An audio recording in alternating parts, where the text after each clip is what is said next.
Imagine for a moment an alternate Second World War where the atomic bomb wasn't the ultimate deterrent, but rather, a host of equally devastating yet conventionally powered superweapons. We're exploring the terrifying prototypes and forgotten blueprints, from colossal land dreadnoughts to atmospheric disruptors, that could have profoundly reshaped the war's outcome, really pushing the limits of pre-nuclear engineering. August 6, 1945, Hiroshima. August 9, 1945, Nagasaki. 2 atomic bombs ended World War II, and in doing so they eclipsed everything else. The narrative became simple. Conventional warfare reached its limit, nuclear weapons changed everything, and history pivoted on those 2 explosions. But that story ignores a crucial question. What if the atomic program had failed? What if uranium enrichment proved impossible? Or the Trinity test on July 16, 1945 had been, a dud? The war wouldn't have simply continued with Sherman tanks and B-17 bombers. Both Axis and Allied powers were developing weapons so massive, so destructive, so audacious in their engineering ambition that, honestly, they would have transformed warfare without splitting a single atom. These weren't fever dreams sketched by isolated madmen. They were serious military programs with funding, engineering teams, and in some cases, working prototypes. We remember the bombs that were used, we've forgotten the monsters that almost were. Start with the Landkreuzer P, 1000 Ratte, the Rat. The name was, rather ironic. This German super-tank design weighed 1,000 tons, measured over 100 feet long, and mounted naval artillery as its main armament. 2 280mm guns taken directly from warship turrets, a 128mm anti-tank gun as secondary armament, multiple anti-aircraft positions, armor up to 360mm thick, impervious to any anti-tank weapon that existed. The crew complement over 40 men operating inside what was essentially a mobile fortress. In 1943, Albert Speer, the Reich Minister of Armaments, cancelled the Ratte project, calling it, an impractical waste of resources. He was right, but interestingly, the engineering studies were completed. The designs were actually viable, and the Krupp manufacturing plans did exist. If Germany had prioritized it, if the strategic calculus had been different, the Ratte could have been built. Just imagine for a moment encountering this monster during the invasion of Normandy or the drive across France. Conventional tanks simply couldn't penetrate its armor. Standard artillery would just bounce off. Infantry would be, frankly, helpless. The tactical problem would have been absolutely unprecedented. But the Ratte was only the beginning. The even more absurd Landkreuzer P 1500 monster weighed 1,500 tons and was designed to mount an 800mm Schwerer Gustav railway gun, the largest artillery piece ever built, on a mobile chassis. The monster would have been so massive that conventional bridges simply couldn't support it. It would have to ford rivers or, wait for engineers to construct specialized crossings. Yet the Germans were serious enough about it to complete initial design specifications before, of course, its cancellation. The Soviet Union had similar ambitions, though with a bit less publicity. Designs for super-heavy tanks exceeding 100 tons were drawn up, incorporating lessons learned from the massive KV and IS series. Some proposals even included multiple turrets, flamethrowers, and armor thick enough to shrug off German 88mm guns at point-blank range. Stalin's obsession with overwhelming force made these projects politically viable, and only resource constraints, really, prevented their construction. The strategic logic behind land dreadnoughts was sound in theory. Create something so powerful that it couldn't be stopped by conventional means, and you force the enemy to either retreat or waste enormous resources attempting to destroy it. But the problem was logistics. A 1,000-ton vehicle consumed fuel at staggering rates. It required specialized transport, couldn't use standard roads or bridges, and presented a massive target for air attack. The Ratte could theoretically survive tank combat, but a squadron of bombers could reduce it to scrap. While engineers wrestled with impossible tanks, aircraft designers pushed toward strategic bombing capabilities that would have made nuclear weapons redundant. The Messerschmitt Me 264 Amerika Bomber was designed specifically to strike New York City from bases in Europe. With a range of over 9,000 miles and payload capacity exceeding 10,000 pounds, it could have brought conventional warfare directly to American soil. The project advanced far enough that prototypes were built and tested before Allied bombing raids destroyed the manufacturing facilities in 1944. The Japanese had parallel ambitions with the Nakajima G-10N Fugaku, a six-engine bomber designed to strike the American West Coast and potentially reach as far as Washington, D.C. Specifications called for a range of over 12,000 miles carrying 44,000 pounds of bombs. The payload was sufficient to devastate entire cities through incendiary bombing. Tokyo planners envisioned fleets of these aircraft reducing American industrial centers to ash, forcing a negotiated peace before invasion became necessary. The project never progressed beyond wind tunnel testing, cancelled in 1944 as Japan's industrial capacity collapsed. But the engineering studies proved the concept was achievable with existing technology. More audacious was Project Thor, not an official Second World War program, but a concept explored in theoretical studies during the late war period. The idea was kinetic bombardment, dropping tungsten rods from extreme altitude to strike targets with the force of tactical nuclear weapons, purely through kinetic energy. Early calculations showed that a telephone pole-sized tungsten rod dropped from 100 miles altitude would impact with explosive force equivalent to several tons of TNT with no explosive needed at all. The penetrating power would destroy even hardened bunkers. The technology to achieve orbital deployment didn't exist in 1945. But high-altitude deployment from specialized aircraft or captured V-2 rocket technology could have achieved similar effects, though on a smaller scale. German engineers working on Amerika Bomber concepts explored mounting kinetic projectiles that would gain sufficient velocity during descent to penetrate any fortification. The physics worked, the materials existed. Only the delivery system really remained beyond immediate reach.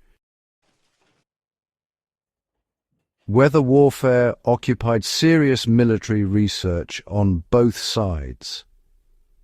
Project Cirrus, initiated by General Electric in 1947 under military contract, actually had conceptual predecessors during the war years. The theory was straightforward. Cloud seeding could trigger precipitation, potentially flooding enemy territory, bogging down tank advances, or disrupting agricultural production. Early experiments suggested feasibility, though reliable control honestly remained elusive. More sinister, though, were proposals to trigger earthquakes through precisely timed explosive charges along fault lines, or to use oil slicks and ignition systems to set oceans ablaze in strategic choke points. These concepts actually appeared in military planning documents and were evaluated quite seriously before being shelved as, well, impractical or simply uncontrollable.